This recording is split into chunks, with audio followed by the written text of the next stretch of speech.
আসসালামু আলাইকুম রহমতুল্লাহি ওয়াবারাকাতুহ।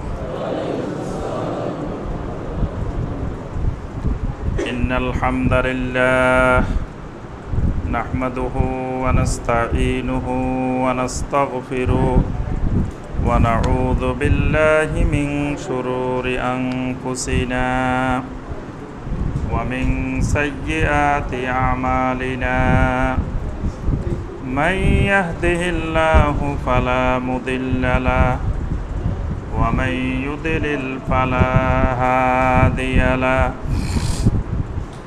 وأشهد أن لا إله إلا الله وحده لا شريك له وأشهد أن محمدا عبده ورسوله.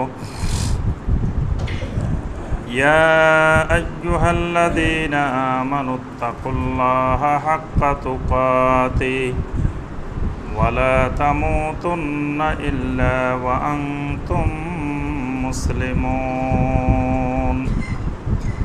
يا أيها الناس اتقوا ربكم الذي خلقكم من نفس واحدة وخلق منها زوجها وبث منهما رجالا كثيرا ونساء واتقوا الله الذي تساءلون به والأرحام إن الله كان عليكم رقيبا. يا أيها الذين آمنوا اتقوا الله وقولوا قولا سديدا يصلح لكم أعمالكم ويغفر لكم ذنوبكم ومن يطع الله ورسوله فقد فاز فوزا عظيما. اللهم صل على محمد وعلى آل محمد كما صليت على إبراهيم وعلى آل إبراهيم إنك حميد مجيد. اللهم بارك على محمد وعلى آل محمد كما باركت على إبراهيم وعلى آل إبراهيم إنك حميد مجيد. সম্মানিত উলামায়ে কেরাম, মুআজ্জাজ হাজিরিন মুসলিম ভাইরা, আল্লাহ সুবহানাহু ওয়া তাআলার দরবারে কোটি কোটি শুকরিয়া যে আল্লাহ রাব্বুল আলামিন আমাদেরকে 1437 হিজরি সনের পহেলা জুলকাদা তারিখে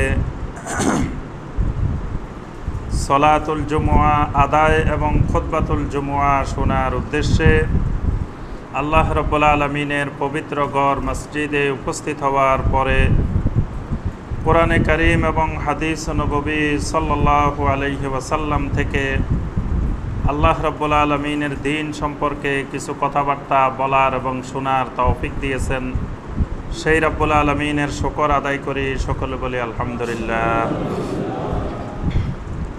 সম্মানিত মুসল্লিয়ানে কেরাম, আজকের খুতবায় আমরা যে বিষয়টি আলোচনা করব, এই বিষয়টি ইসলামিক ফাউন্ডেশন বাংলাদেশ কর্তৃক নির্ধারিত এবং বাংলাদেশের 3 লক্ষ মসজিদের খতিব সাহেবদের প্রতি ইসলামিক ফাউন্ডেশন বাংলাদেশ থেকে অনুরোধ করা হয়েছে এই বিষয়টির উপরে খুতবা পেশ করার জন্য। আমরা ওই বিষয়টির উপরেই আজকের খুতবায় আলোচনা করব ইনশাআল্লাহ। ওই বিষয়টি বর্তমান সময়ের আলোকে এবং আমাদের দেশের জন্য, বিশেষ করে এই বাংলাদেশের জন্য এটি একটি গুরুত্বপূর্ণ সাবজেক্ট, গুরুত্বপূর্ণ টপিকস। এই বিষয়ে আমাদের দেশের কোনো মুসলিম ভ্রান্ত ধারণার মধ্যে নিমজ্জিত, অনেক ভ্রান্ত আকীদার মধ্যে নিমজ্জিত। এই বিষয়ে কোরআন এবং সুন্নাহ আমাদেরকে কি নির্দেশনা প্রদান করে, এই বিষয়টি আমরা আজকের খুতবায় আলোচনা করব ইনশাআল্লাহ। খুতবার বিষয়টি হলো আল হায়া আন নাববিয়্যা, অর্থাৎ নবী সাল্লাল্লাহু আলাইহি ওয়াসাল্লামের মৃত্যু পরবর্তী হায়াত প্রসঙ্গে। নবী সাল্লাল্লাহু আলাইহি সাল্লামের ইন্তেকালের পরে যে হায়াতটি, এই হায়াতটি কেমন, এই হায়াতের ধরনটি কেমন, এই হায়াত সম্পর্কে আমরা কোরআন সুন্নাহ থেকে কি ধারণা পেয়ে থাকি, এই বিষয়টি হলো আজকের খুতবার বিষয়বস্তু। প্রথমে আমরা আসি এই বিষয়ে সঠিক মতটি কি, সঠিক বিষয়টা কি। সঠিক বিষয়টি হলো হায়াতুন নবী সাল্লাল্লাহু আলাইহি ওয়াসাল্লাম ফি কবরিহি হায়াতুন বারজাখিয়্যা লা ইয়ালামু কাইফিয়াতুহা ইল্লাল্লাহ। এই একটি বাক্যের মধ্যে পুরা কথাটি চলে আসছে। বাক্যটি হলো হায়াতুন নবী সাল্লাল্লাহু আলাইহি ওয়াসাল্লাম ফি কবরিহি হায়াতুন বারজাখিয়্যা, অর্থাৎ নবী সাল্লাল্লাহু আলাইহি ওয়াসাল্লামের কবরের যে হায়াত, এই হায়াতটি হলো হায়াতে বারজাখিয়্যা, বারজাখি হায়াত। বারজাখ মানে কি? বারজাখ হলো দুই জিনিসের মাঝখানে, যেটি বেড়া হিসাবে বা আলাদা পার্থক্য করার জন্য দুইটার মাঝখানে যে জিনিসটি দেওয়া হয়, এই জিনিসটিকে আরবি ভাষায় বলা হয় বারজাখ। যেমন সূরা আর রহমানের মধ্যে আছে। সূরা আর রহমানে কি আছে? আয়াতটা বলেন তো একজনে। হ্যাঁ, একটা আয়াত আছে, আয়াতটা হলো বাইনাহুমা বারজাখুল লা ইয়াবগিয়ান ফাবিআইয়ি আলাই রাব্বিকুমা তুকাজ্জিবান। বাইনাহুমা বারজাখুন, ওই দুই সাগরের মাঝখানে একটা বারজাখ আছে, যে বারজাখের কারণে এই দিকের পানির সাথে এদিকের পানি মিলিত হয় না, ওই দিকের পানি এদিকের পানির সাথে মিলিত হয় না। অর্থাৎ একদিকে মিষ্টি পানি আরেকদিকে লবণাক্ত পানি, বা একদিকে সাদা পানি একদিকে কালো পানি, কিন্তু একটা আরেকটার সাথে মিলিত হচ্ছে না সাগরের মধ্যে একসাথে। তো মাঝখান দিয়ে এই যেই জিনিসটি এই দুই রকমের পানিকে আলাদা করে রেখেছে, ওই জিনিসটার নাম হলো বারজাখ। তো একটা হায়াত হলো আল হায়া আদ-দুনবিয়্যা, হায়াতুদ দুনিয়া। আরেকটা হায়াত হলো হায়াতুল আখিরা, হায়াতুল জান্নাহ আবিন নার। দুনিয়ার হায়াত, আরেকটা হলো আখিরাতের হায়াত। আর আখিরাতের হায়াত বলতে অরিজিনালি মানে বিচারের পরে, বিচার হয়ে যাওয়ার পরে, হাসরের ময়দানের পরে হয় জান্নাত অথবা জাহান্নাম, এটা হলো অরিজিনালি হায়াত। এখান থেকে শুরু হবে, আখিরাতের হায়াত আর শেষ নাই। কিন্তু এই দুনিয়ার হায়াত আর ওই বিচারের পরের হায়াত, এর মাঝখানে একটা হায়াত আছে। এই হায়াতটা হলো হাজতখানা, মানে এখনও কোর্টে রায় হয় নাই, এখন নিয়ে আসামিকে হাজতে রাখা হয়েছে। এই হাজতখানাটার নাম হলো বারজাখি জীবন। এই বারজাখি জীবনে আযাবও হয়, নেয়ামতও হয়, কিন্তু সেটা জান্নাতের মতোও না, আবার জাহান্নামের মতোও না। এই যে মাঝখানে যে হায়াতটা, এই হায়াতটার নাম হলো হায়াতুন বারজাখিয়্যা। এটা বারজাখি হায়াত। এটা সমস্ত মানুষের, পৃথিবীতে যত মানুষ এ পর্যন্ত এসেছেন এবং যত মানুষ কিয়ামত পর্যন্ত আসবেন, সবার এরকম একটা বারজাখি হায়াত থাকবে। তারপরে গিয়ে তার বিচার আসার। তো নবী সাল্লাল্লাহু আলাইহি সাল্লামের কবরের যে হায়াতটি, এই হায়াতটি হলো হায়াতুন বারজাখিয়্যা। এটা বারজাখি জীবনের হায়াত।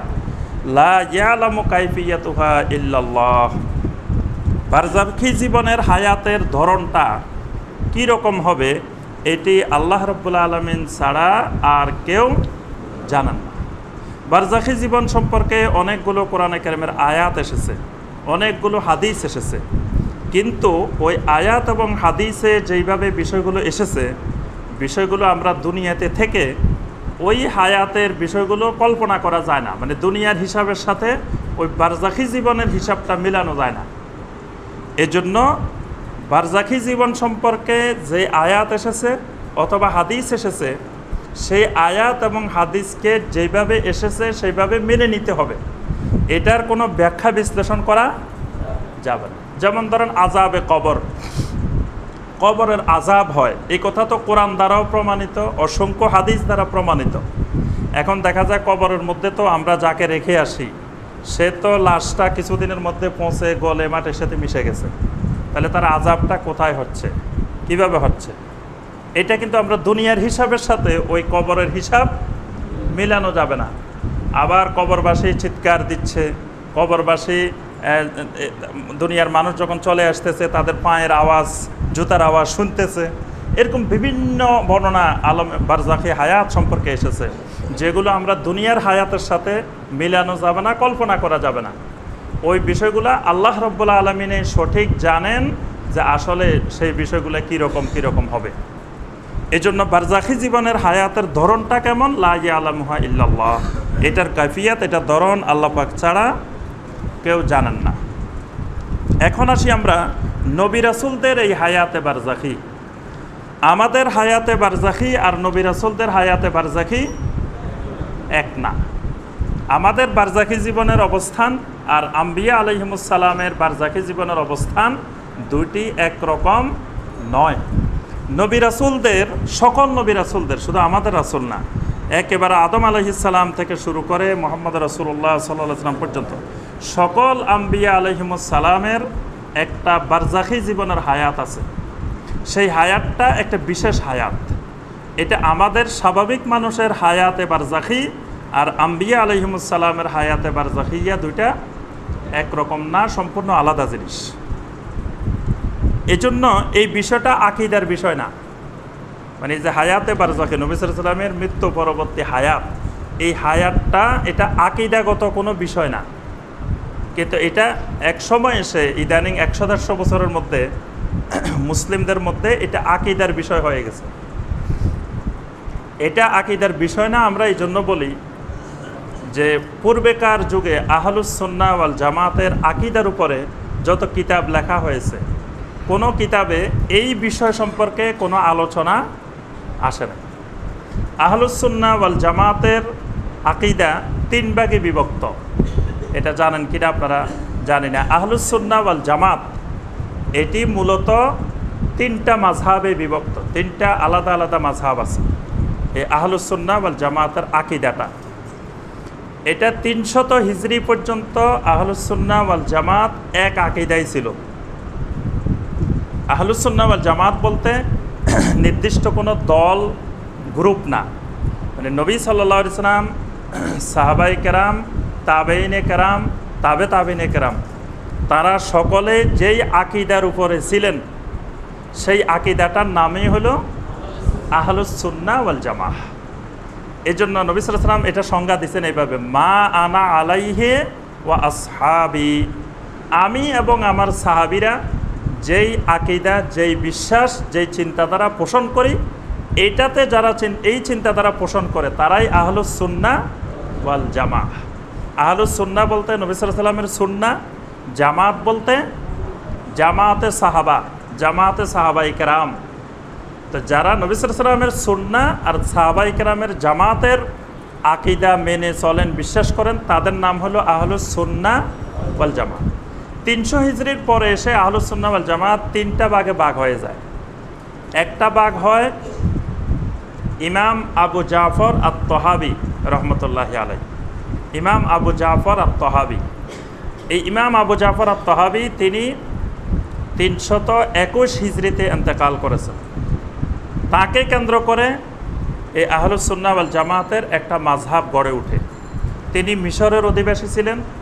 তার মাযহাবটা মিশর থেকে শুরু করে আফ্রিকা হয়ে পশ্চিম দিকে এবং আরব কান্ট্রিগুলাতে, বিশেষ করে সৌদি আরব, কাতার, কুয়েত, যে আরব যে গালফের দেশগুলা, এই দেশগুলোর মধ্যে আর আফ্রিকার মধ্যে এই আকীদাটা প্রসার লাভ করে, আকীদাতুত তাহাবী। আরেকটি আকীদার উদ্ভব ঘটে, আকীদাতুল আশায়েরা। ইমাম আবুল হাসান আল আশআরী রহমতুল্লাহি আলাইহি, ইমাম আবুল হাসান আল আশআরী রহমতুল্লাহি আলাইহি তিনি ৩২৪ হিজরিতে ইন্তেকাল করেন। তাকে কেন্দ্র করে আহলুস সুন্নাহ ওয়াল জামাতের আরেকটি মাযহাব গড়ে ওঠে, আশায়েরি মাযহাব। এই মাযহাবটা বিশেষ করে ইন্দোনেশিয়া, মালয়েশিয়া, এই পূর্বাঞ্চলে এদিকে বিস্তৃতি লাভ করে। আরেকজন ইমাম ছিলেন আহলুস সুন্নাহ ওয়াল জামাতের ইমাম আবু মনসুর মাতুরিদি রহমতুল্লাহি আলাইহি।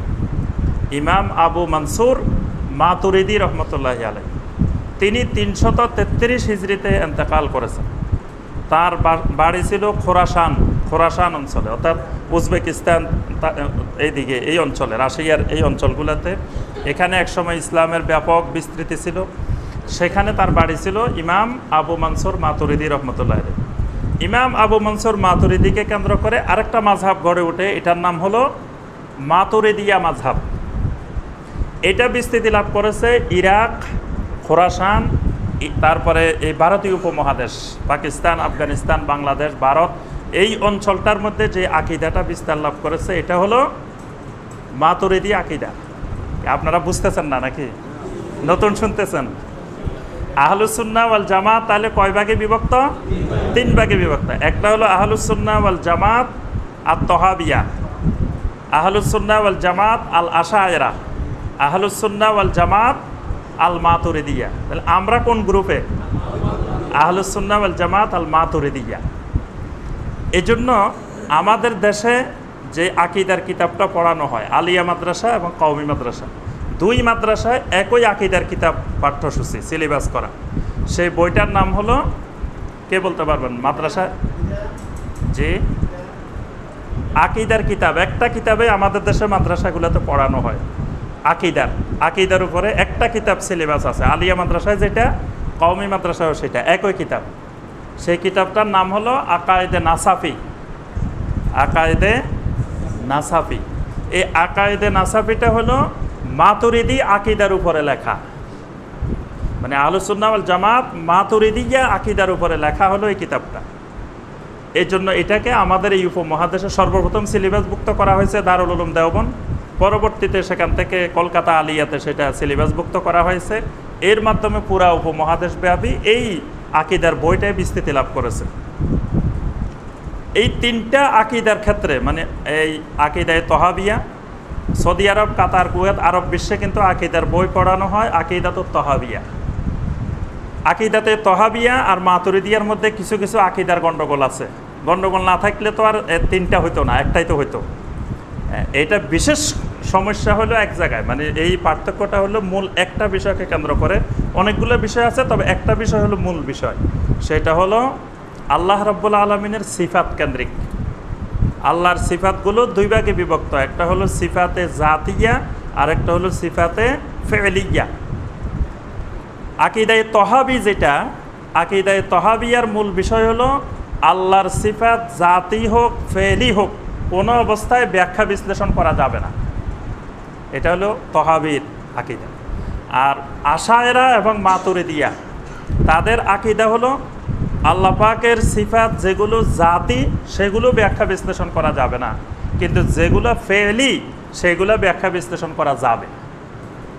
এই জন্য দেখবেন আমাদের দেশের একজন মুসলিম বিশ্বাস করে আল্লাহ সর্বত্র বিরাজমান, কিন্তু আরব বিশ্বের মুসলিম বিশ্বাস করে আল্লাহ সর্বত্র বিরাজমান নন।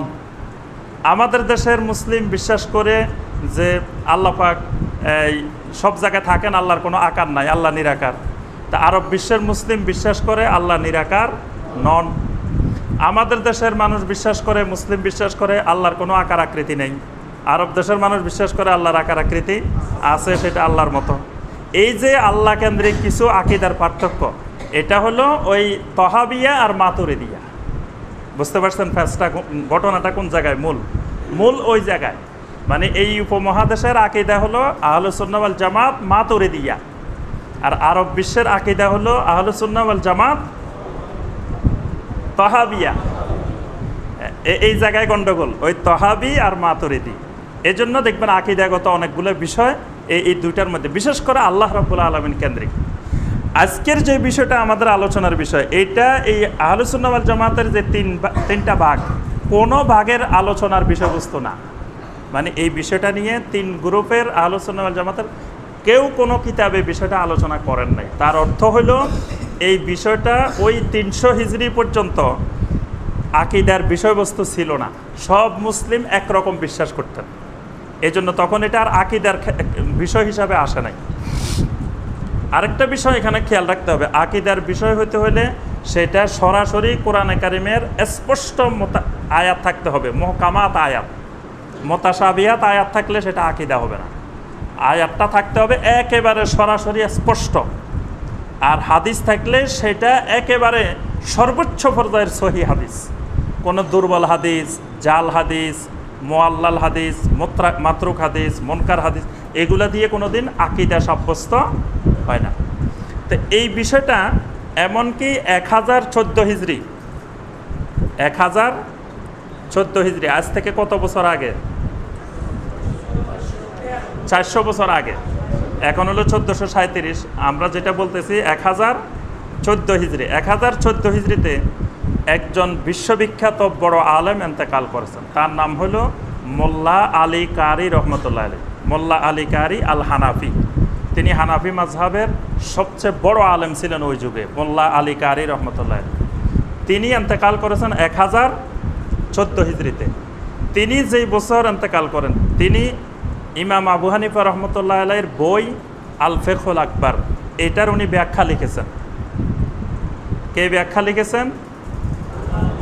মোল্লা আলী কারি রহমতুল্লাহ আলাই।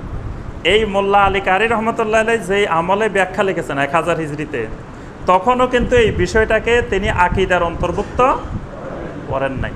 তার অর্থ হলো 1000 হিজরি পর্যন্ত পৃথিবীতে এই বিষয়টা আকীদার অন্তর্ভুক্ত ছিল না। এটা ইদানিং 100-150 বছরের মধ্যে কোনো মুসলিম এটাকে আকীদার অন্তর্ভুক্ত করে নিয়েছে। আচ্ছা, যাই হোক, এখন আমরা প্রথমে আসি যে নবী সাল্লাল্লাহু আলাইহি ওয়াসাল্লামের মর্যাদার বিষয়ে অনুসরণ করতে হবে ওহীর, মানে ওহীর বাহিরে নবী সাল্লাল্লাহু আলাইহি ওয়াসাল্লামকে সম্মান মর্যাদা দিতে গেলে সমস্যা তৈরি হতে পারে। মানে নবী সাল্লাল্লাহু আলাইহি ওয়াসাল্লামকে কতটুকু উপরে নিতে হবে বা কোন পর্যায়ে রাখতে হবে, এটা আল্লাহ রাব্বুল আলামিনে ঠিক করে দিয়েছেন। আল্লাহ রসুল কোন তবকায় কোন পর্যায়ে থাকবেন। এখন আমরা যদি তার থেকে বেশি করি, সেটাও নবী সাল্লাল্লাহু আলাইহি ওয়াসাল্লামের প্রতি অবমাননা, অপমান। আবার যদি তার থেকে কমে নিয়ে আসি, সেটাও অপমান।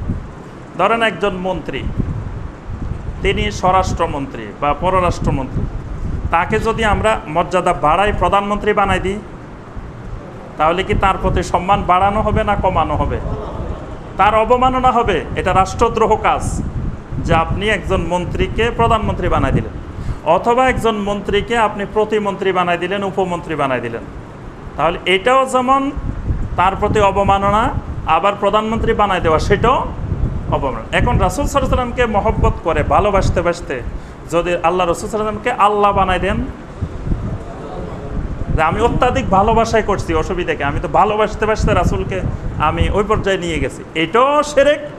আবার যদি রাসূলুল্লাহ সাল্লাল্লাহু আলাইহি ওয়াসাল্লামকে যদি মর্যাদা কমিয়ে দিয়ে সাহাবীদের মতো বানাই দেন, সেটাও নবী সাল্লাল্লাহু আলাইহি ওয়াসাল্লামের মর্যাদার খেলাফ। এই জন্য নবী সাল্লাল্লাহু আলাইহি ওয়াসাল্লামের মর্যাদাটা দিতে হবে আল্লাহ রাব্বুল আলামিন ওহীর মাধ্যমে, এবং নবী সাল্লাল্লাহু আলাইহি ওয়াসাল্লাম সহিহ হাদিসের মাধ্যমে আমাদেরকে যেই মর্যাদা দিতে বলেছেন, তার থেকে বাড়ানো যাবে না, কমানো যাবে না। একজনে ফাতেমা রাদিয়াল্লাহু তাআলা আনহাকে মা বলছে, মা ফাতেমা বলে আমাদের দেশে, বলে না? তো একজন আলেমকে জিজ্ঞাসা করা হলো যে আপনি ফাতেমাকে মা বলেন কেন? ফাতেমা তো একজন মুসলিম, একজন মুমিন, তো মুমিন হিসাবে তিনি আমাদের বোন। আল্লাহ পাক বলছেন ইন্নামাল মুমিনুনা ইখওয়া, দুনিয়ার সকল মুমিনেরা ভাই বোন। শুধু মা হবে, আল্লাহ পাক সূরা আল আহজাবে বলে দিয়েছেন ওয়া আজওয়াজুহু উম্মাহাতুল লাকুম, নবী সাল্লাল্লাহু আলাইহি ওয়াসাল্লামের স্ত্রীরা তোমাদের মা। তো নবী সাল্লাল্লাহু আলাইহি ওয়াসাল্লামের ফাতেমা তো নবী সাল্লাল্লাহু আলাইহি ওয়াসাল্লামের মেয়ে, তো ফাতেমা মা হয় কেমনে? তো তখন তিনি জবাব দিলেন যে মা বললে সম্মানটা বেড়ে যায়, আর বোন বললে সম্মান কমে যায়। মানে ফাতেমা রাদিয়াল্লাহু তাআলা আনহাকে অত্যাধিক সম্মান দিয়ে বোন থেকে মা বানায় ফেলছে। তা আমি বলি যে তাহলে ঠিক আছে, স্ত্রীকে যদি আপনি নাম ধরে বলেন বা স্ত্রী বলেন তো সম্মান কমে যায়।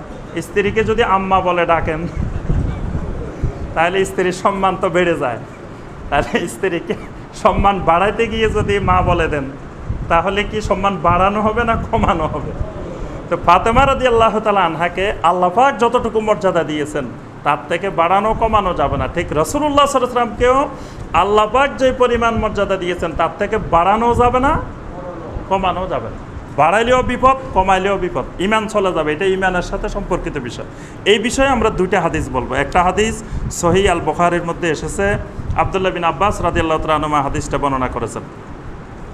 قال عمر بن الخطاب رضي الله تعالى عنه على المنبر عن النبي صلى الله عليه وسلم قال ওমর ইবনে খাত্তাব রাদিয়াল্লাহু তাআলা আনহু একদিন মিম্বরে দাঁড়িয়ে নবী সাল্লাল্লাহু আলাইহি ওয়াসাল্লামের এই হাদিসটি বর্ণনা করলেন। আল্লাহ রাসূল সাল্লাল্লাহু আলাইহি ওয়াসাল্লাম বললেন, লা তুতরুনি কামা আতরাতিন নাসারা ইবনা মারিয়াম, খ্রিস্টানগণ যেমন ঈসা ইবনে মারিয়ামকে সম্মান দিতে গিয়ে, মর্যাদা দিতে গিয়ে অতিরঞ্জন করেছিল, খবরদার তোমরা আমাকে সম্মান দিতে গিয়ে অতিরঞ্জিত করিও না। আমার উম্মতেরা সাবধান। ঈসা আলাইহিস সালামের উম্মতেরা তাদের রাসূলের মর্যাদা বাড়াইতে বাড়াইতে কালিমাতুল্লাহ রুহুল্লাহকে শেষ পর্যন্ত কি বানাইছে? ইবনুল্লাহ বানাইছে।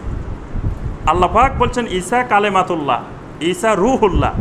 তো তার উম্মতেরা বলে যে হ্যাঁ, আমাদের নবী তো কালিমাতুল্লাহ, আমাদের নবী রুহুল্লাহ, আল্লাহর রুহ, আল্লাহর কালিমা, তাহলে আমাদের রাসূল ইবনুল্লাহ, আমাদের রাসূল আল্লাহর ছেলে।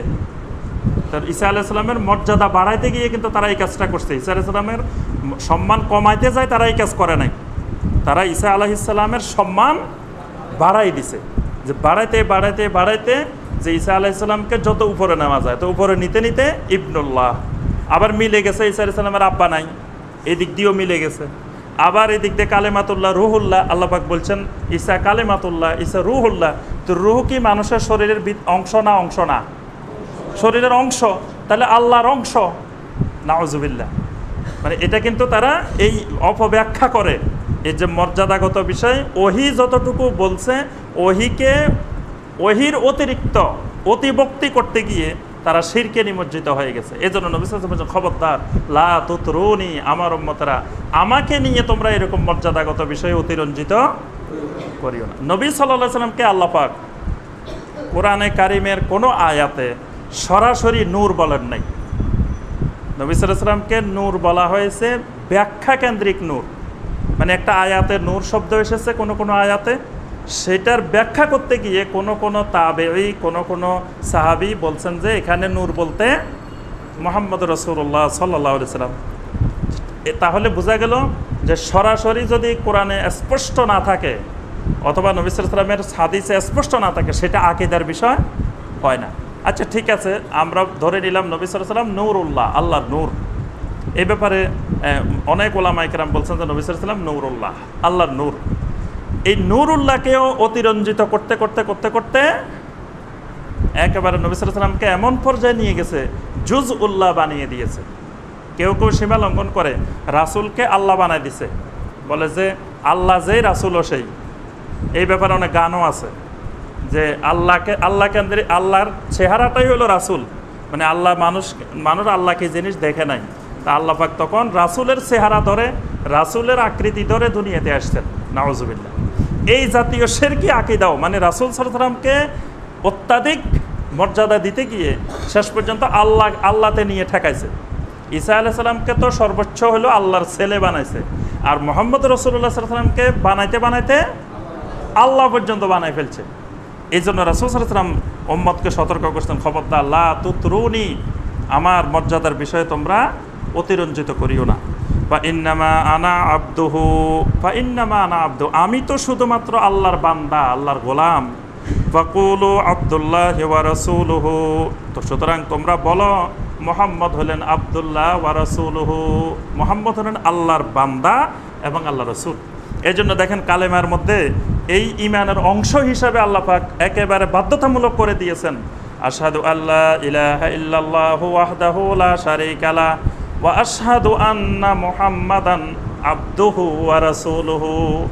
যাতে রাসূল সাল্লাল্লাহু আলাইহি ওয়াসাল্লামের ব্যাপারে কেউ সীমা লঙ্ঘন না করে, এই জন্য আল্লাহ পাক ঈমানের অংশ হিসেবে নির্ধারণ করে দিয়েছেন, ওয়া আশহাদু আন্না মুহাম্মাদান আবদুহু ওয়া রাসূলুহু। আগে মুহাম্মদ সাল্লাল্লাহু আলাইহি ওয়াসাল্লাম আল্লাহর বান্দা, আল্লাহর একজন গোলাম, তারপরে তিনি ওয়া রাসূলুল্লাহ, তিনি আল্লাহ রাব্বুল আলামিনের রাসূল। আরেকটি হাদিস এসেছে মুসনাদে ইমাম আহমদের মধ্যে, এক ব্যক্তি এসে একদিন নবী সাল্লাল্লাহু আলাইহি ওয়াসাল্লামকে বললেন, ইয়া মুহাম্মদ, ইয়া সাইয়্যিদানা ওয়া ইবনা সাইয়্যিদিনা ওয়া খাইরানা ওয়া ইবনা খাইরিনা। এই লোকটা এসে নবী সাল্লাল্লাহু আলাইহি ওয়াসাল্লামকে কিছু নামের খুব প্রশংসা করে করে রাসূলকে ডাকতেছেন, হে মুহাম্মদ সাল্লাল্লাহু আলাইহি ওয়াসাল্লাম, ইয়া সাইয়্যিদানা, হে আমাদের নেতা, ওয়া ইবনা সাইয়্যিদানা, হে আমাদের নেতার ছেলে, ওয়া খাইরানা ওয়া ইবনা খাইরিনা, হে আমাদের মধ্যে সবচেয়ে কল্যাণকর মানুষ এবং কল্যাণকর মানুষের ছেলে। মানে রাসূলেরও প্রশংসা করতেছেন, রাসূলের আব্বারও প্রশংসা করতেছেন। যদি কেউ আসে বলে হে অমুক চৌধুরী সাহেবের ছেলে, তা মানুষ কিন্তু খুশি হয়ে যায় বাবার প্রশংসা করলে। তো নবী সাল্লাল্লাহু আলাইহি ওয়াসাল্লামকে, নবী সাল্লাল্লাহু আলাইহি ওয়াসাল্লামেরও প্রশংসা করতেছেন, বাবার প্রশংসা করতেছেন।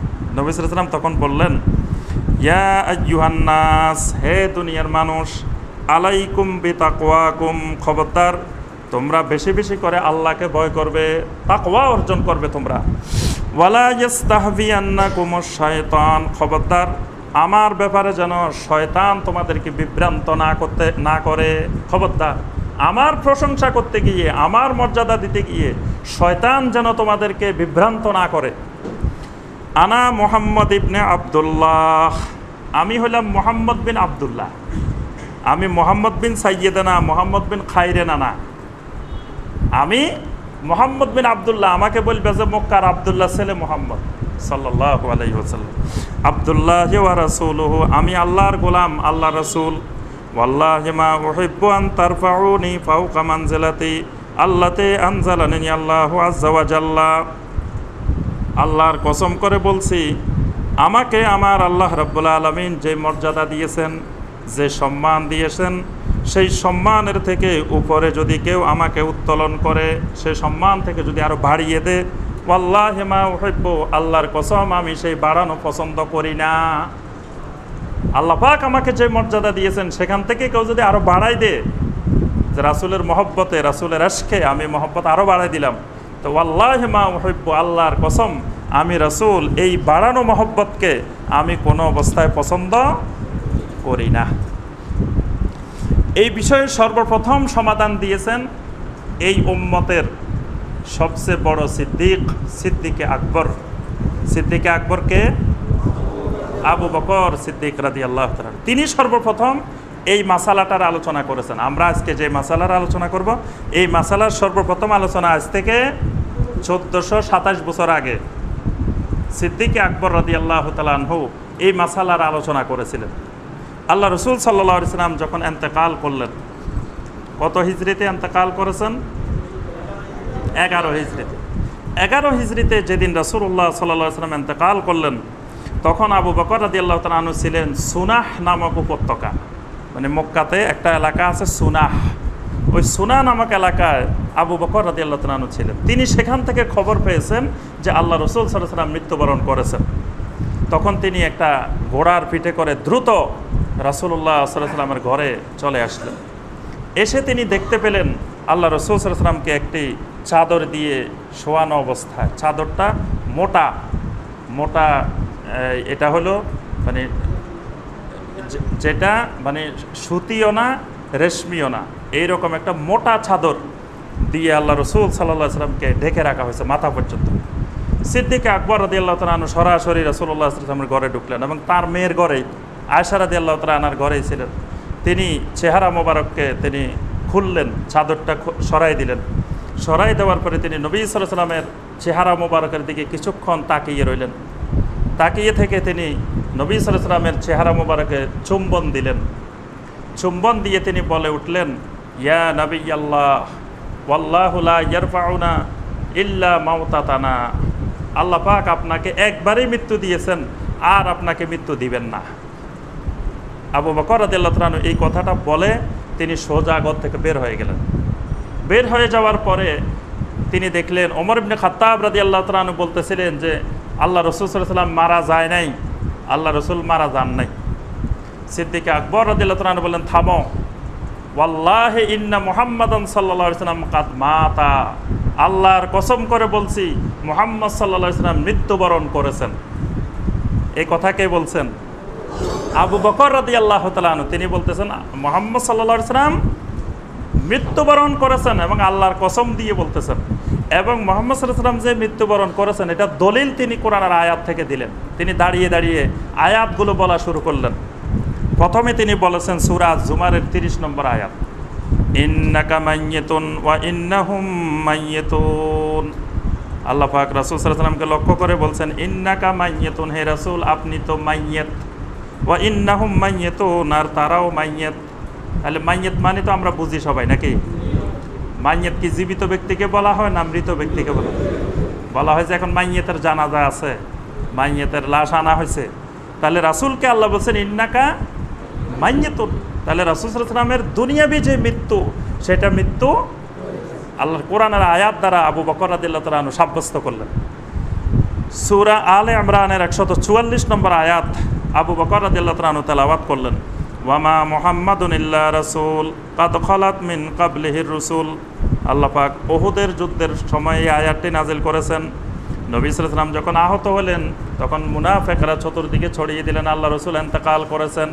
আল্লাহ পাক আয়াত নাজিল করে বললেন, ওয়ামা মুহাম্মাদুন ইল্লা রাসূল কাদ খালাত মিন ক্বাবলিহির রাসূল।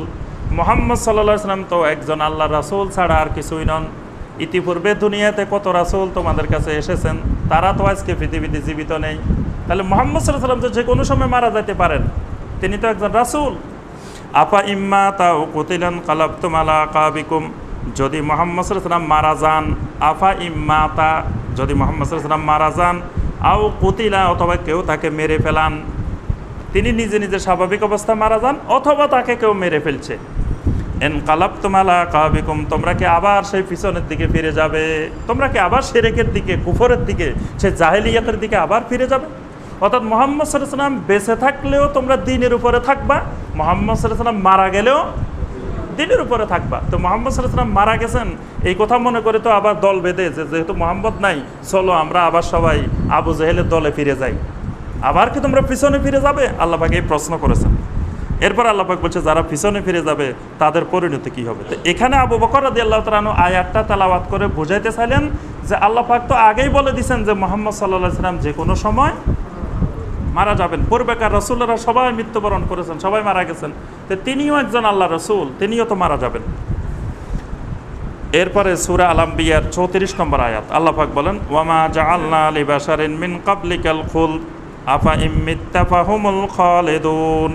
ওয়ামা জাআলনা লিবাশারিন মিন ক্বাবলিকাল খুলদ, আপনার পূর্বে কোনো মানুষকে আমি স্থায়িত্ব দিই নাই, আপনার আগে আজ পর্যন্ত কোনো মানুষকে আমি পৃথিবীতে স্থায়িত্ব দিই নাই, মানে কাউকে আমি বাঁচিয়ে রাখি নাই, সবাই মারা গেছে। তাহলে যেসব ভ্রান্ত একটা বিশ্বাস আছে আমাদের দেশে যে খিজির আলাইহিস সালাম নাকি মারা যায় না, আল্লাহ পাক বলতেছেন, ওয়ামা জাআলনা লিবাশারিন মিন ক্বাবলিকাল খুলদ, আপনার আগে একজন মানুষকেও আমি পৃথিবীতে স্থায়িত্ব দিই নাই, সবার মৃত্যু হয়ে গেছে, সবাই মরে গেছে। আফা ইম্মিত্তা ফাহুমুল খালিদুন, আল্লাহ পাক প্রশ্ন করতেছেন, যেখানে আপনি মারা যাবেন সেখানে তারা কেমন করে স্থায়ী হয়? পৃথিবীতে যদি একজন মানুষকে আল্লাহ স্থায়িত্ব দিতেন, তাহলে দিতেন কাকে? মুহাম্মদ রাসূলুল্লাহ সাল্লাল্লাহু আলাইহি ওয়াসাল্লামকে। আল্লাহ পাক বলতেছেন, আফা ইম্মিত্তা, যেখানে আপনিই মৃত্যুবরণ করবেন, আপনিই মারা যাবেন, তো সেখানে কে তারা যাদেরকে আমি স্থায়িত্ব দিয়েছি? তাহলে এখানে স্পষ্ট আল্লাহ পাক বলে দিচ্ছেন, আফা ইম্মিত্তা, যেখানে আপনিই মৃত্যুবরণ করবেন। আবু বকর রাদিয়াল্লাহু তাআলা এই আয়াতগুলো তেলাওয়াত করতেছিলেন, আর ওমর ইবনে খাত্তাব রাদিয়াল্লাহু তাআলা এতক্ষণ গরম, এতক্ষণ যে রাসূল মারা যান নাই, এখন আস্তে আস্তে কোরআনের আয়াত শুনতেছে আর ওমর নরম হইতেছে। তখন ওমর রাদিয়াল্লাহু তাআলা বলতেছেন যে আমার কাছে মনে হচ্ছিল যে আয়াতগুলো আল্লাহ পাক এখন নাজিল করতেছেন। সুবহানাল্লাহ, এই আয়াতগুলো যে আগে নাজিল হয়েছে সেটাই আমরা ভুলে গেছিলাম, এতক্ষণ আমরা সেটাই ভুলে গেছিলাম যে আয়াতগুলো যে নাজিল হয়েছে। এই আয়াতগুলো আবু বকর তেলাওয়াত করতেছেন আর আমাদের কাছে মনে হচ্ছিল আল্লাহ পাক এখন আয়াতগুলো নাজিল করতেছেন। সুবহানাল্লাহ। এরপরে কিছু হাদিস আমরা আলোচনা করব যেগুলোর দ্বারা আমরা এই বিষয়টি আরও পরিষ্কার বুঝতে পারব। নবী সাল্লাল্লাহু আলাইহি ওয়াসাল্লাম হায়াতুন নবী, এটা আমরা প্রথমেই বলছি, এই আকীদা অবশ্যই পরিষ্কার থাকতে হবে যে নবী সাল্লাল্লাহু আলাইহি ওয়াসাল্লাম হায়াতুন নবী। তবে হায়াতটা কোন ধরনের হায়াত? বারজাখী হায়াত, মানে এটা দুনিয়াবি হায়াত না, দুনিয়ার জীবনের মতো এরকম হায়াত না। দুনিয়াতে যেমন আমরা খাই, ঘোরাফেরা করি, দেখা সাক্ষাৎ করি, রাস্তাঘাটে চলাফেরা করি, আম্বিয়া আলাইহিমুস সালাম এরকম কাজ করতে পারেন না, দুনিয়ার সাথে তাদের কোনো সংযোগ নাই। কিন্তু বারজাখী জীবনে তাদের আলাদা একটা স্পেশাল বিশেষ একটা হায়াত আল্লাহ পাক রেখেছেন। যেমন বাইহাকির মধ্যে একটা সহিহ হাদিস এসেছে, আল্লাহ রাসূল সাল্লাল্লাহু আলাইহি ওয়াসাল্লাম বলেন, আল আম্বিয়া ও আহইয়াউন ফি কুবুরিহিম ইউসাল্লুন, আল্লাহর নবীগণ তাদের কবরে জীবিত, ইউসাল্লুন তারা সালাত আদায় করে, আল্লাহর নবীরা, সকল নবীরা আদম আলাইহিস সালাম থেকে শুরু করে আল্লাহ রসুল পর্যন্ত সকল নবীরা আহইয়াউন ফি কুবুরিহিম, তারা তাদের কবরে জীবিত, ইউসাল্লুন, এবং তারা নামাজও পড়ে, কবরে নামাজও পড়ে। সুবহানাল্লাহ। তাহলে এই হাদিস দ্বারা সাব্যস্ত হয় যে আহইয়াউন ফি কুবুরিহিম, এবং হাদিস সহিহ। তাহলে এই হায়াতটা কোন ধরনের হায়াত? বারজাখী জীবনের হায়াত। এরপরে আরেকটি হাদিস এসেছে, এটি মুহাদ্দিসিন ইকরাম দঈফ বলেছেন, জাল বলেছেন। এই হাদিসটাই জন্য বিশ্বস্ত না। এই হাদিসের মধ্যে এসেছে যে নবী রাসূলেরা ইন্তেকাল করলে 40 দিন তাদেরকে কবরে রাখা হয়, 40 দিন পরে তাদেরকে আল্লাহ রাব্বুল আলামিন আল্লাহর সামনে নিয়ে যান। তো এই হাদিসটাকে মুহাদ্দিসিন ইকরাম জাল হাদিস বলছেন, দুর্বল হাদিস বলছেন। আচ্ছা, এরপরে আমরা দেখি যে আম্বিয়া আলাইহিমুস সালাম মেরাজের রাত্রিতে নবী সাল্লাল্লাহু আলাইহি ওয়াসাল্লাম যখন মসজিদে আকসায় গেলেন, তো সেখানে সব নবীদেরকে আল্লাহ পাক হাজির করেছেন, সব নবীদেরকে নিয়ে সেখানে নবী সাল্লাল্লাহু আলাইহি ওয়াসাল্লাম নামাজও পড়েছেন। তারপরে আপনার প্রথম আকাশে, দ্বিতীয় আকাশে, তৃতীয় আকাশে, সব আকাশে নবী রাসূলদের সাথে দেখা হয়েছে, তাদের সাথে নবী সাল্লাল্লাহু আলাইহি ওয়াসাল্লামের কথাবার্তা হয়েছে। তাহলে এর থেকে বোঝা যায় যে আম্বিয়া আলাইহিমুস সালামের একটা বিশেষ হায়াত আছে। তারা কবরে নেই, কেউ প্রথম আকাশে আছে, কেউ দ্বিতীয় আকাশে আছে, কেউ তৃতীয় আকাশে আছে। আবার আম্বিয়া আলাইহিমুস সালাম মারা যাওয়ার পরেও তারা হজ করেন, তারা আল্লাহর করে তাওয়াফ করেন। তারপরে এই জাতীয় অনেকগুলো কাজ হাদিসের মধ্যে এসেছে। তাহলে বোঝা যায় আম্বিয়া আলাইহিমুস সালামকে আল্লাহ পাক যখন যেখানে ইচ্ছা করেন সেখানে নিয়ে যান। আল্লাহ পাক নিয়ে গেছেন মসজিদে আকসা, আল্লাহ পাক নিয়ে গেছেন প্রথম আকাশে, দ্বিতীয় আকাশে, সপ্তম আকাশ পর্যন্ত। তাহলে নবী রাসূলদের মৃত্যু পরবর্তী যে হায়াতটা, এটা একটা বিশেষ হায়াত, বারজাখী জীবনের বিশেষ একটি হায়াত আল্লাহ পাক নবী রাসূলদেরকে নিয়ামত হিসাবে দান করে থাকেন।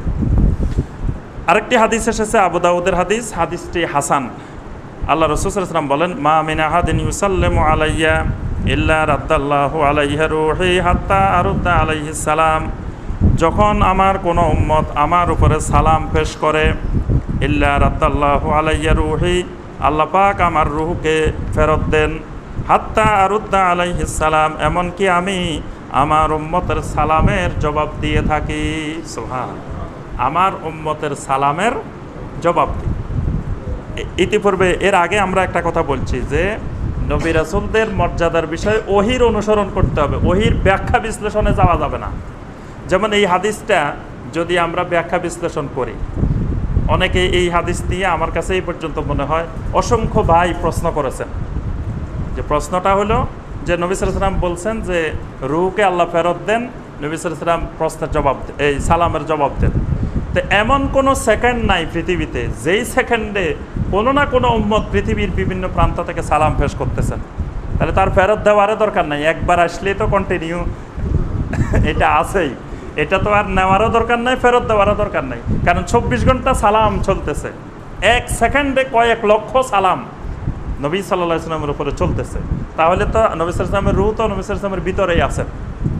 এখানে খেয়াল রাখতে হবে যে নবী সাল্লাল্লাহু আলাইহি ওয়াসাল্লামের মর্যাদার বিষয়ে এবং বারজাখী জীবনের হায়াতের বিষয়ে নবী সাল্লাল্লাহু আলাইহি ওয়াসাল্লাম যেটা বলেছেন এটার কোনো ব্যাখ্যা বিশ্লেষণে যাওয়া যাবে না।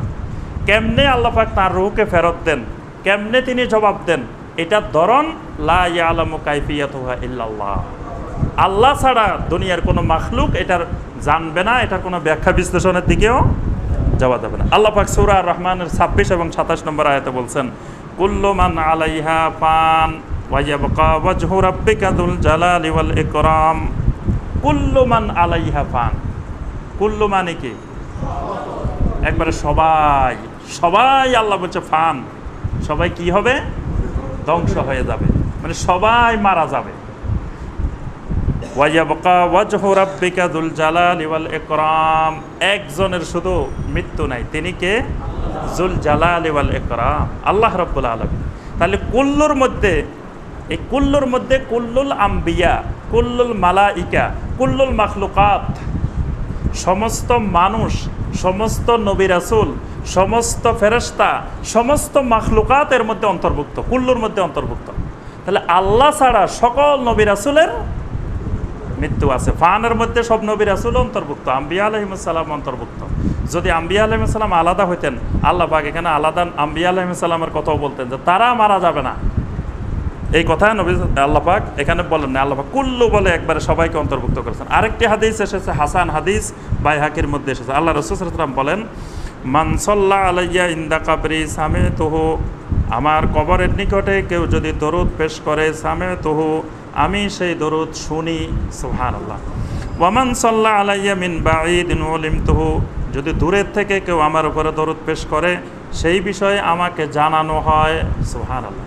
দূরের থেকে কেউ যদি দরুদ পড়ে সেটা আমাকে জানানো হয়, আর কাছে এসে আমার কবরের কাছে যদি কেউ দরুদ পড়ে, সামিতুহু, আমি সেটা শুনি। এই যে নবী সাল্লাল্লাহু আলাইহি ওয়াসাল্লাম শুনেন, এই শোনার ধরনটা কিরকম? বারজাখী জীবনের শোনা। এটা দুনিয়ার কান দিয়ে আমরা যেরকম শুনি, আমি বলতেছি আপনারা শুনতেছেন, এইরকম শোনা না। তারপরে নবী সাল্লাল্লাহু আলাইহি ওয়াসাল্লামকে জানানো হয়, জানানোর ধরনটা কেমন, এই ধরনটাও দুনিয়ার এরকম জানানোর ধরন না। আমরা চিঠির মাধ্যমে জানাই, মোবাইলে জানাই, টেলিফোনে জানাই। এখন আল্লাহ রাব্বুল আলামিন কীভাবে জানান, এটার ধরনও আল্লাহ ছাড়া কেউ জানে। এটা থেকেই অনেকে যখন হজে যায় তখন বলে যে ভাই আমার সালামটা একটু পৌঁছায় দিয়ে। অনেকে বলে না, এটা একটা বাতিল ধারণা যে আপনার সালাম পৌঁছানোর জন্য আল্লাহ পাক ফেরেশতা নিয়োজিত রেখেছেন, আপনি এখান থেকে সালাম দিবেন, আল্লাহ পাক পৌঁছাই দিবেন। আর ওই অনেকে সেখানে আবার নাম লেখে লেখে নিয়ে যায়, যে রাসূলের সামনে যায় পেশ করে যে অমুকে সালাম দিছে, অমুকে সালাম দিছে, অমুকে সালাম দিছে, এরকম নিয়ে যায়। অনেক মানুষ এরকম করে, কাগজে লিখে লিখে নাম লিখে লিখে নিয়ে যায়। এবং এই আকীদা থেকেই হয়েছে যে সালাতু সালাম গো আমার, দরুদ ও সালাম গো আমার, কইয় নবী মুস্তাফা, তোমরা যদি যাও গো মদিনায়, মদিনা গেলে আমার সালামটা তোমরা পৌঁছাই দিও। এটা হলো ওই আকীদার কারণে, এবং এই সহি আকীদা না থাকার কারণে, ভ্রান্ত বিশ্বাসের কারণে। আরেকটি হাদিস হলো সুনান আন-নাসাই এবং ইবনে মাজার হাদিস। আল্লাহ রাসূল সাল্লাল্লাহু আলাইহি ওয়াসাল্লাম বলেন, ইন্না মিন আফদালি আইয়ামিকুম ইয়াউমাল জুমুআ, তোমাদের সামনে দিনগুলোর মধ্যে সবচেয়ে উত্তম দিন হলো কোনটা? ইয়াউমুল জুমুআ, জুমার দিন। ফাআকসিরু আলাইয়া মিনাস সালাহ, এই দিন বেশি বেশি করে তোমরা আমার উপরে দরুদ পেশ করো। ফা ইন্না সালাতাকুম মারুদাতুন আলাইয়া, কারণ তোমাদের দরুদগুলো আমার নিকটে পেশ করা হয়।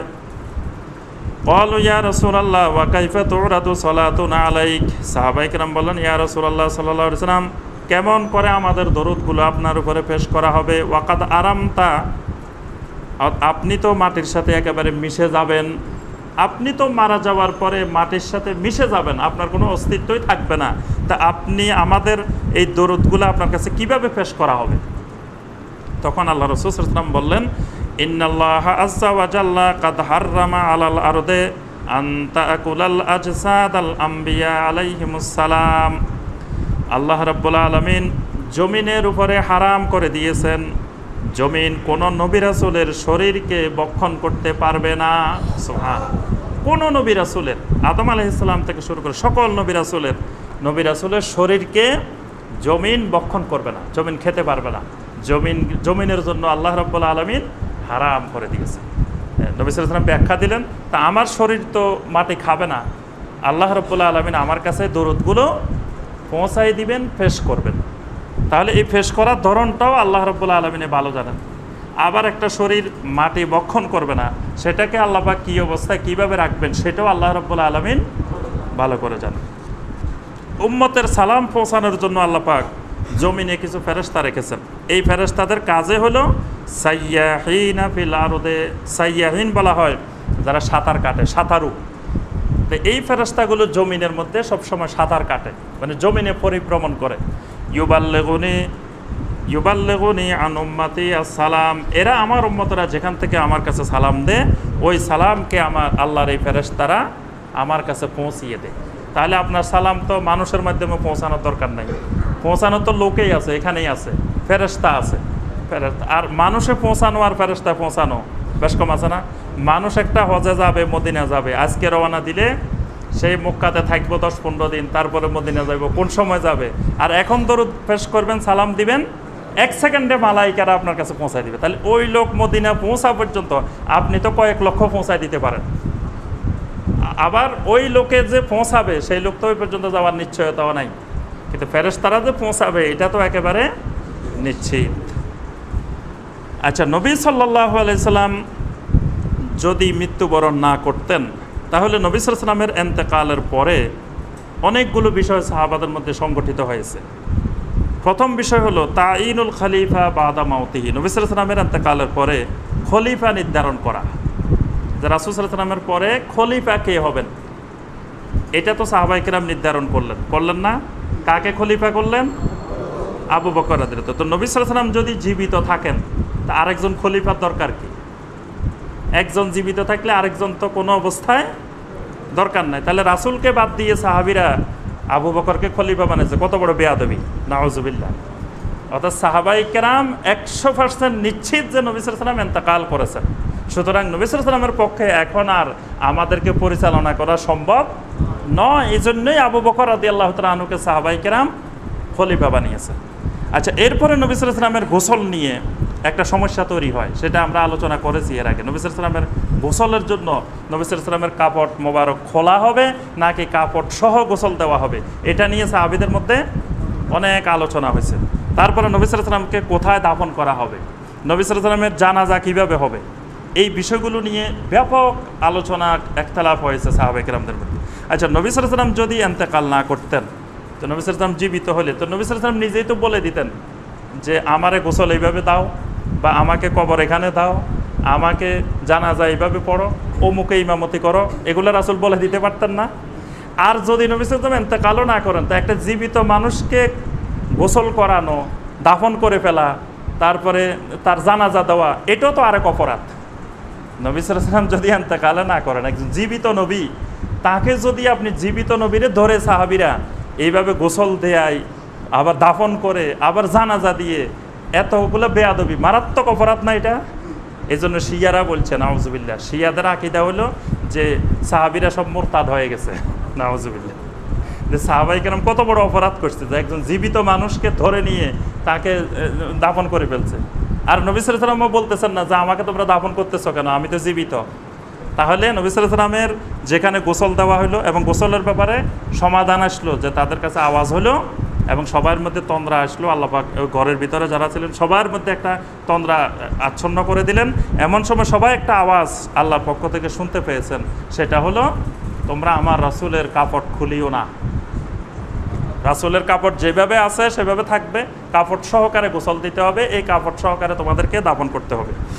এরপরে জানাজার ব্যাপারে সিদ্ধান্ত হতে পারলো না যে কে ইমামতি করবেন, তখন শেষে সিদ্ধান্ত হলো যে একক ইমামতিতে একক জামাতে জানাজা হবে না, নবী সাল্লাল্লাহু আলাইহি ওয়াসাল্লামের কবরের নবী সাল্লাল্লাহু আলাইহি ওয়াসাল্লামের শরীর মোবারককে রাখা হবে, একদল এসে জানাজা পড়বে, বের হবে, আবার আরেক দল আসবে, বের হবে, সারা রাত দিন 24 ঘন্টা জানাজা হবে। এই সিদ্ধান্তের উপরে সাহাবায়ে কেরামদের নবী সাল্লাল্লাহু আলাইহি ওয়াসাল্লামের জানাজা হলো। তাহলে আমরা এরপরে আমরা দেখি নবী সাল্লাল্লাহু আলাইহি ওয়াসাল্লাম জীবিত থাকাকালীন সাহাবায়ে কেরাম অসংখ্যবার নবী সাল্লাল্লাহু আলাইহি ওয়াসাল্লামের কাছে দোয়ার জন্য আসতেন। কোনো গুনাহ করলে তাড়াতাড়ি দৌড়ায় আসতেন, এসে বলতেন ইয়া রাসূলুল্লাহ সাল্লাল্লাহু আলাইহি ওয়াসাল্লাম, আমি তো এই গুনাহ করে ফেলেছি, নাফরমানি করে ফেলেছি, আমার জন্য আপনি একটু আল্লাহর কাছে ইস্তেগফার করেন। কিন্তু নবী সাল্লাল্লাহু আলাইহি ওয়াসাল্লামের ইন্তেকালের পরের দিন থেকে আর কোনো সাহাবী গুনাহ করার পরে নবী সাল্লাল্লাহু আলাইহি ওয়াসাল্লামের কবরের কাছে দৌড়াই আসেন নাই, আসে বলেন না যে ইয়া রাসূলুল্লাহ আপনি তো এখানে জীবিত বসে আছেন, আমি তো গুনাহ করে ফেলছি, আমার জন্য আপনি একটু ইস্তেগফার করে দেন। এই কথা সাহাবায়ে কেরাম কখনো বলেননি। এরপরে সাহাবায়ে কেরাম নবী সাল্লাল্লাহু আলাইহি ওয়াসাল্লামের পরামর্শ ছাড়া কোনো কাজ করতেন না। এক সাধারণ বিয়ে শাদী করতে গেলেও আগে রাসূল সাল্লাল্লাহু আলাইহি ওয়াসাল্লামের পরামর্শ নিতেন। তাহলে নবী সাল্লাল্লাহু আলাইহি ওয়াসাল্লামের ইন্তেকালের পরে একজন সাহাবীকেও এমন পাওয়া যায় নাই যিনি নবী সাল্লাল্লাহু আলাইহি ওয়াসাল্লামের কবরের কাছে গিয়ে রাসূল থেকে কোনো পরামর্শ নিছেন যে রাসূল আমি তো আমার ছেলে বিয়ে করাবো বা আমার মেয়ে বিয়ে দিব, অমুক জায়গায় দিতে চাচ্ছি, আপনি কি বলেন, এরকম কোনো বিষয় রাসূলুল্লাহ সাল্লাল্লাহু আলাইহি ওয়াসাল্লামকে তারা জিজ্ঞাসা করেননি। এরপরে আবু বকর রাদিয়াল্লাহু তাআলা আনহুর খেলাফতের সময় কঠিন এক পরিস্থিতি, যাকাত অস্বীকারীদেরকে কিভাবে মোকাবেলা করা হবে। তাহলে নবী সাল্লাল্লাহু আলাইহি ওয়াসাল্লামকে গিয়ে আবু বকর জিজ্ঞাসা করতে পারতেন না যে ইয়া রাসূলুল্লাহ সাল্লাল্লাহু আলাইহি ওয়াসাল্লাম আমরা তো এই বিপদে আছি, সমস্যা আছি, যাকাত অস্বীকার করতেছে, বন্ড নবীদের আবির্ভাব হয়েছে, এইদিকেই ধর্মদ্রোহী মোরতাদদের আবির্ভাব, আমরা কি করব। নবী সাল্লাল্লাহু আলাইহি ওয়াসাল্লাম কবর থেকে কোনো সমাধান দিয়ে দিতে পারতেন না, অথবা স্বপ্ন যোগে আবু বকরকে কোনো ফয়সালা দিয়ে দিলেই তো হইতো। আজকে আমরা 1400 বছর পরে দেখি যে স্বপ্ন যোগে আসি রাসূল নাকি ওষুধপত্র দিয়ে যায়, ওষুধপত্র স্বপ্নে দিয়ে যায়, তারপরে অসংখ্য জিনিস স্বপ্নে দিয়ে দেয়, স্বপ্নে খেলাফত দিয়ে দেয়, স্বপ্নে মাদ্রাসা প্রতিষ্ঠা করে, স্বপ্নে অসংখ্য জিনিস করে। তো আবু বকরকে রাসূল সাল্লাল্লাহু আলাইহি ওয়াসাল্লাম এত মহব্বতের মানুষ যে আবু বকর জান্নাতের সকল দরজা থেকে যাকে আহ্বান করা হবে সেই আবু বকর রাদিয়াল্লাহু তাআলা আনহু এত মুসিবতে আছেন, নবী সাল্লাল্লাহু আলাইহি ওয়াসাল্লাম একবারও তাকে একটু সশরীরেও সমাধান দেন নাই, স্বপ্নযোগেও একটু সমাধান দেন নাই। এরপরে আলী রাদিয়াল্লাহু তাআলা আনহু খারেজিদের সাথে কি মারাত্মক সমস্যার সম্মুখীন হয়েছিলেন, অসংখ্য যুদ্ধ করলেন, কিন্তু নবী সাল্লাল্লাহু আলাইহি ওয়াসাল্লাম কোনো সমাধান দেন নাই। ফাতেমা রাদিয়াল্লাহু তাআলা আনহু, আলী রাদিয়াল্লাহু তাআলা আনহু, আব্বাস রাদিয়াল্লাহু তাআলা আনহু, এই তিনজন কিন্তু আহলে বায়ত।